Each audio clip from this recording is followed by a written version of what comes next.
এই আখেরি জামানায় কিয়ামতের নিকটবর্তী সময়ে জমিন থেকে দাব্বাতুল আরদ নামক এক অদ্ভুত জন্তু বের হবে।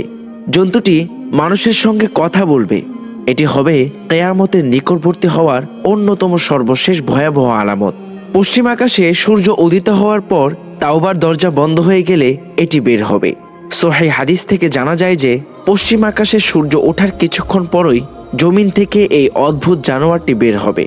তাওবার দরজা যে একেবারে বন্ধ হয়ে গেছে এই কথাটিকে চূড়ান্তভাবে প্রমাণ করার জন্য সে মুমিনদেরকে কাফির থেকে নির্দিষ্ট চিহ্নের মাধ্যমে আলাদা করে ফেলবে। মুমিনের কপালে লিখে দেবে মুমিন এবং কাফিরের কপালে লিখে দেবে কাফির। পবিত্র কোরআনুল কারিমের সূরা আন-নামলের ৮২ নম্বর আয়াতে আল্লাহ তাআলা বলেন, যখন প্রতিশ্রুতির সমাগত হবে তখন আমি তাদের সামনে ভূগর্ভ থেকে একটি জীব নির্গত করব। সে মানুষের সঙ্গে কথা বলবে। এই কারণে যে মানুষ আমার নিদর্শন সমূহ বিশ্বাস করত না। সূরা নামল আয়াত ৮২। প্রাণীটির কাজ কি হবে এবং কি বিষয়ে মানুষের সঙ্গে কথা বলবে এই ব্যাপারে আল্লামা আলুসি বলেন, আয়াতে উল্লেখিত কোরআনের বাণীটিই হবে তার কথা। এই বাক্যটি সে মহান আল্লাহর পক্ষ থেকে মানুষকে শোনাবে। মর্ম এই যে আজকের পূর্বে অনেক মানুষই মহান আল্লাহর আয়াত ও নিদর্শন সমূহে বিশ্বাস করেনি। বিশেষ করে কিয়ামতের আলামত ও তা সংঘটিত হওয়ার বিষয়ে, এমনকি আমার আগমনের বিষয়েও অনেক মানুষ বিশ্বাস করত না। এখন সে সময় এসে গেছে এবং আমিও বের হয়ে এসেছি। দাব্বাতুল আরদের পরিচয়। আরবিতে দাব্বাতুল শব্দের অর্থ হচ্ছে জন্তু বা প্রাণী যা জমিনে পা ফেলে চলাচল করে। আরদ অর্থ হচ্ছে ভূমি, ভূপৃষ্ঠ বা ভূগর্ভ। কিয়ামতের আগে পৃথিবীর ভূপৃষ্ঠ থেকে অদ্ভুত ধরনের একটি প্রাণী বের হবে এবং পুরো পৃথিবীতে বিচরণ করবে। এটিকে কিয়ামতের বড় আলামতের একটি গণ্য করা হয়েছে।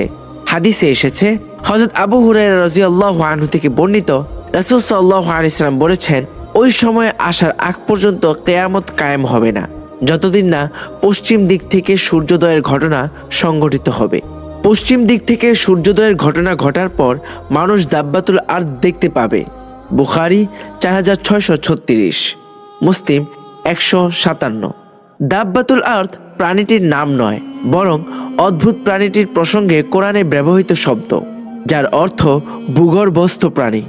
ইবনু কাসির বলেন, আখেরি জামানায় মানুষ যখন নানা পাপাচারে লিপ্ত হবে, মহান আল্লাহর আদেশ পালন বর্জন করবে এবং দিনকে পরিবর্তন করবে, তখন আল্লাহ তাআলা তাদের সামনে এই জন্তুটি বের করবেন। ইবনু আব্বাস রাদিয়াল্লাহু আনহু বলেন, জন্তুটি মানুষের মতোই কথা বলবে। দাব্বাতুল আরদের আকৃতি। দাব্বাতুল আরদ বা অদ্ভুত প্রাণীটির আকৃতি প্রসঙ্গে বিক্ষিপ্তভাবে বিভিন্ন হাদিসে আলোচনা এসেছে। সেসব পর্যালোচনা করলে দেখা যায় এর ভেতর অনেক প্রাণীর বৈশিষ্ট্য বিদ্যমান থাকবে।